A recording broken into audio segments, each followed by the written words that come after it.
Hi, my name is Ford Austin, and I'm coming to you live from my living room today to give you a sense of something that I had happen to me in the past that was pretty brutal. I it's a great story about overcoming problems in your life and struggles, anything. You might not know it to look at me, but I was paralyzed in a wheelchair for about a year and a half after spending about 8 months in the hospital, where I was paralyzed in a hospital bed from a motor vehicle accident. And that was just back in 2011, March 9th, 2011. I was driving home from work and I was in a Porsche convertible with no airbags. And I slid sideways into a pole right at the driver's side. And man, I woke up in the windshield. In the windshield. And I sat there and took my breaths, and I focused on my breath, trying to keep my breath going, trying to just breathe. And about 15 minutes later, thank goodness, the firefighters came and they cut me out of the car. As they were cutting me out of the car, I collapsed and had a near-death experience, which I can go into another time, but I just want you guys to know that I woke up 2 weeks later from a coma at Cedars-Sinai Hospital in Los Angeles, where I was unable to speak, I was unable to read, I was unable to move, and I actually couldn't eat. I was on a ventilator, I was on a breathing tube, I was on a feeding tube, I was on tubes from every machine they had, and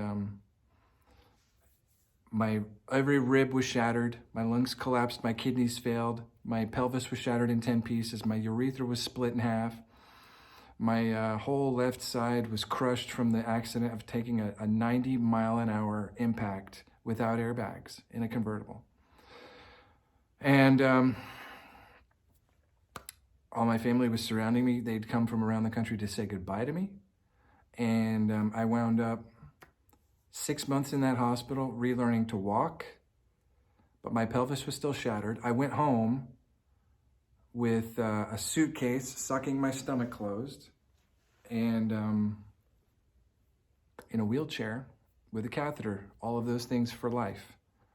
And I was able to find a really great doctor after the hospital who helped me to get to other doctors that then helped me to move forward in my life. And one of them was a great hip surgeon, Eric Nell, is a great hip surgeon at UCLA. And another one was a great urologist at UCLA. And then another one was just a whole team of people from Los Angeles all the way to New York. I was hospitalized 8 times. My life was being a patient. My life was about daily steps of improving my life. 2 steps forward, 1 step back, 2 steps forward, 1 step back for a year, 2 years. And I had to relearn to read and write. I had to relearn to do mathematics. I had to relearn to do eating. They would put me up against a machine and take x-rays of my throat and look at the food moving down my throat. I started with water, moved to water chips, ice chips, and then I moved to peanut butter and puddings and things like that. And I failed, and I had to go back and do it again, a second time. So the other thing that happened to me is I wound up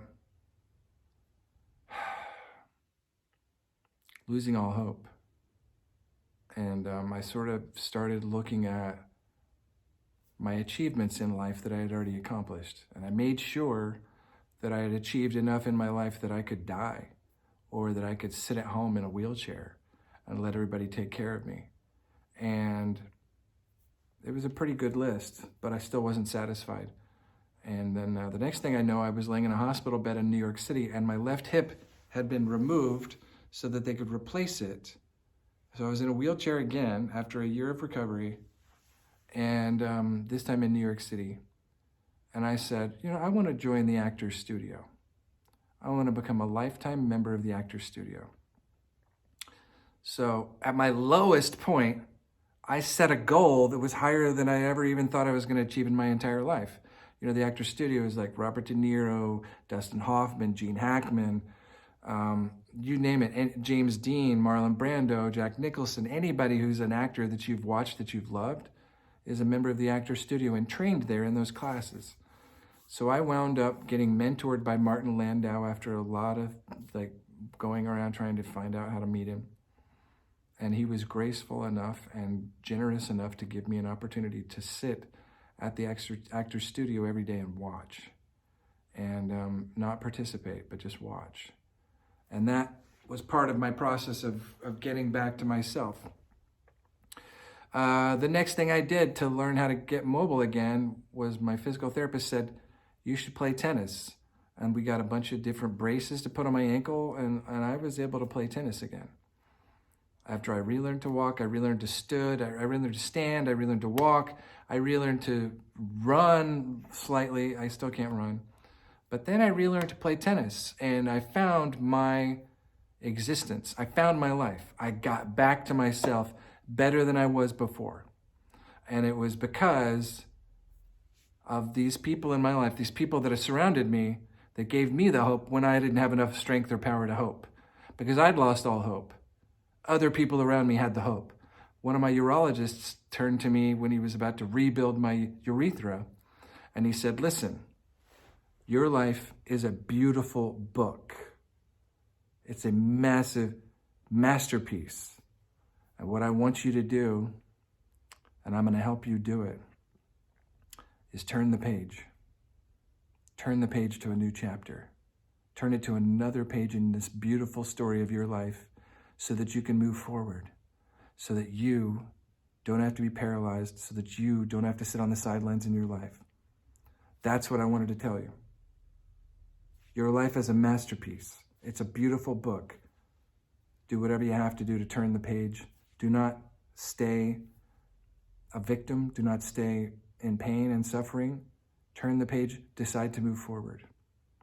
Thank you. My name is Ford Austin, and if you want to get a hold of me, send me an email. Find out. Just track me down. I'm all over the internet.